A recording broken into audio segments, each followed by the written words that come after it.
Hey guys, in this video I'll be doing a tier list for all the weapons in Hell Let Loose. I know I made one a year ago, but some things have changed and I just want to make one for 2025. And I'll begin with these two sniper rifles here. So I think that the SVT-40 sniper variant is probably the best gun in the game, followed by the FG-42. The reason why it's better than the FG-42 is because it one-shots up to 200 meters. Even though the velocity is pretty slow, I think it just far outweighs the FG-42 in that department. Moving on to the next sniper rifles, we come with the Lee Enfield and the Springfield. So the way I see it is I think that the Lee Enfield Pattern 14 is better than the Springfield because it has 10 rounds and it cycles the boat really fast. The Springfield also cycles the boat really fast, but it only has 5 bullets. That's why I'll put these like this. And then next we have the Mosin and the Kar 98 sniper variant. I think that the Mosin is better than the Kar 98K sniper variant, mainly because the Kar 98K scope, I think it's actually too zoomed in for majority of the maps. Basically what will happen when the more you use it, you'll see that like you actually have to compensate quite a lot for the bullet drop. And at that far ranges, when people are running, it's actually fairly difficult to hit shots on moving targets. And shooting from that far away, people are rarely going to be stationary still. Of course, these sometimes they'll be still, but yeah. I think that the scope just has too much zoom from most maps. So I would, this is pretty much how I see the sniper rifle. And now I'm gonna just move on to the normal rifles, semi-automatic rifles, and this is how I would see them. I would see like this, and like this. So my reasoning here is that, well, this is a personal preference. I like the M1 Garand a lot more than the G43 because of the iron sights. Even though the G43 has 10 bullets instead of 8, I just like the M1 Garand a lot more because of the iron sights.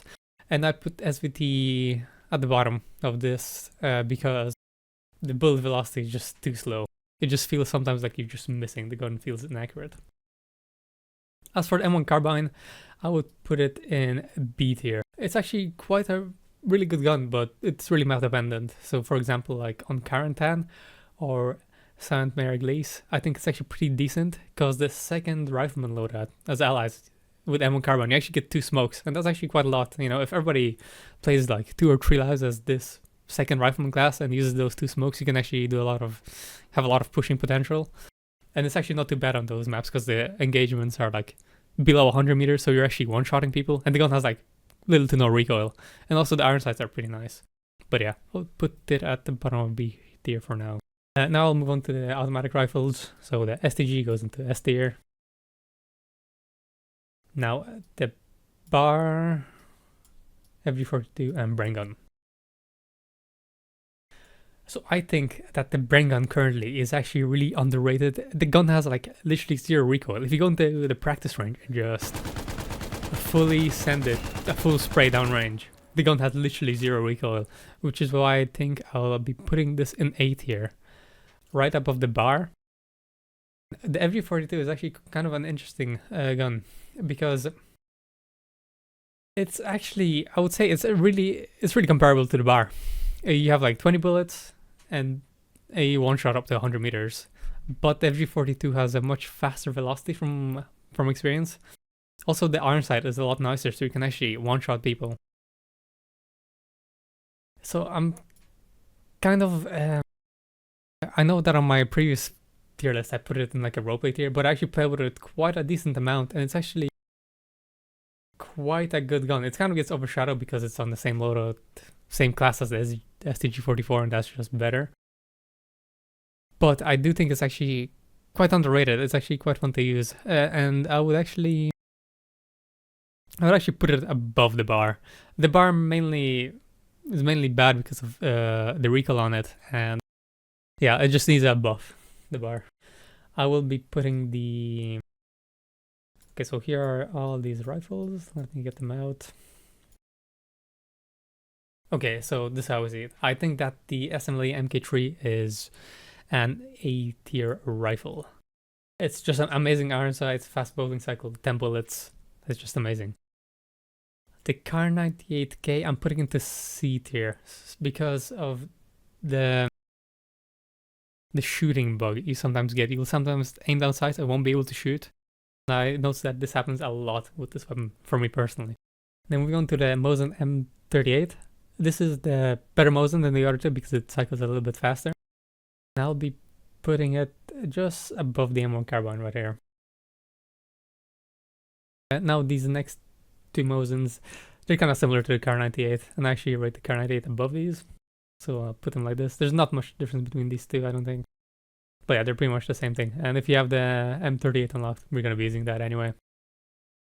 Now the rifle, the Enfield MK1, similar to the MK3, 10 rounds in the mag, but I think the iron sight is much worse. And for that reason, I'll be putting it in B tier right here. So now we will be moving on to the submachine guns. So I'll pop them all up here.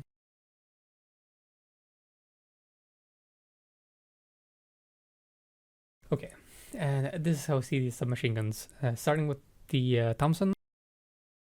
I think the Thompson is like a pretty decent submachine gun. I'll definitely be putting it like into B tier.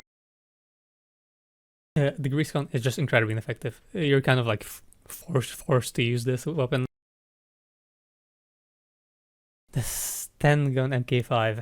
This is the new Sten gun they added, and I think it's actually quite underwhelming.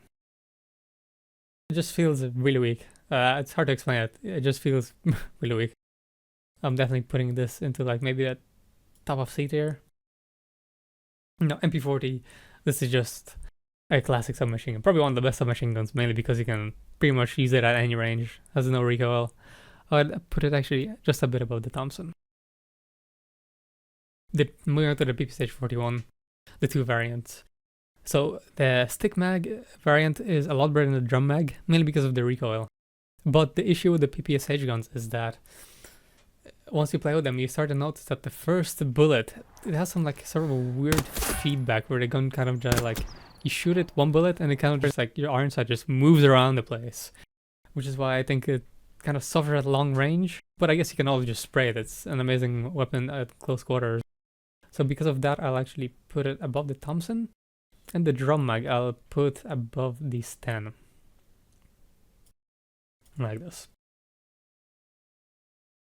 Now moving on to these both Thompsons. So the thing with these two Thompsons is that the drum mag actually doesn't really make a difference to the recoil. And both of them are, in my opinion, better than the US one. So I'm going to be putting these like this. I'm going to put the drum mag above the not stick mag because I mean, you just have more ammunition and the same recoil. So it's just simply better. Just 10 here. This 10, it's really bad. It's probably worse than or equally as bad as the grease gun. So moving on to the machine guns. Now with the machine guns, this is how I see it. The MG42 is S tier by far. The Browning is top of A tier. MG34, I would put this in the B tier, somewhere around here. I feel like that's like a fair rating. Now for the DP27 and the Lewis gun, okay, these guns have massive issues. So both have a really low magazine. The iron sights on DP7 are a lot better. That's why, just for this reason, I'll put this into C tier and I'll put the Lewis gun just under it.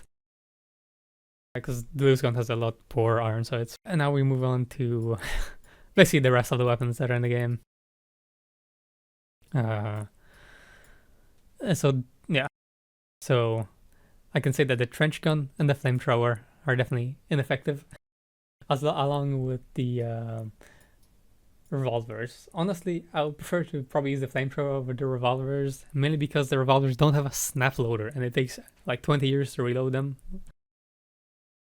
Now for the rest of the pistols.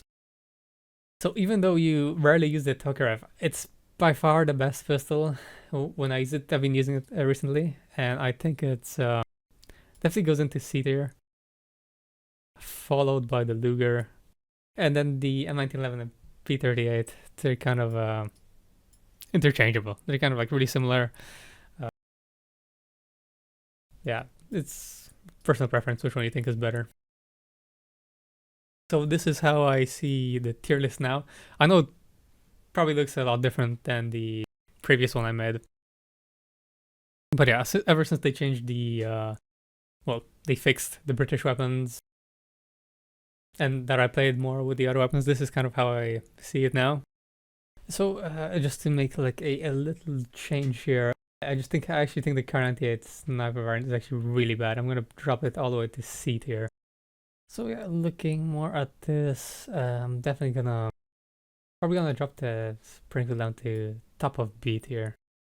And yeah, this is pretty much something that I think most players would agree with. So yeah, this is the tier list as it stands. And now I guess I'll go over some like changes that I think are kind of necessary to be made. So I think that bar, it currently one-shots up to 100 meters. It has to one-shot up to 150, just to make it stand out and just so that people use it, because, you know, using the bar, it's just actually just worse using it when you can just, every class has ammo guard. There's literally like no point to using this gun. When it comes to all of the snipers, I mean, the scopes look like you're playing Borderlands 1 from like 2008 or 9. They need to like have like a modern, like kind of this picture-in-picture scope mode. For revolvers, they just need a snap loader, or alternatively, they need to like one-shot up to like 25 meters or something like that, because yeah, they're just incredibly ineffective. The flamethrower, it takes way too long to shoulder it. If they just made it like same as aiming down sights, I think this would actually kind of be almost viable. I mean, it's viable when the enemy's throwing a lot of smoke, and you can kind of just go into the smoke and flamethrower as they run in, but that very rarely happens, and it just still takes way too long to shoulder it for it to be viable. For DP27, I think that since it fires the same cartridge as SVT, I think it should actually one-shot up to 200 meters. That way it would kind of be dangerous, because right now when a DP27 is shooting at you, you can kind of just like run around and it doesn't really do anything to you. So yeah, that's the list. Tell me what you think of it in the comments below, and I'll see you in the next one.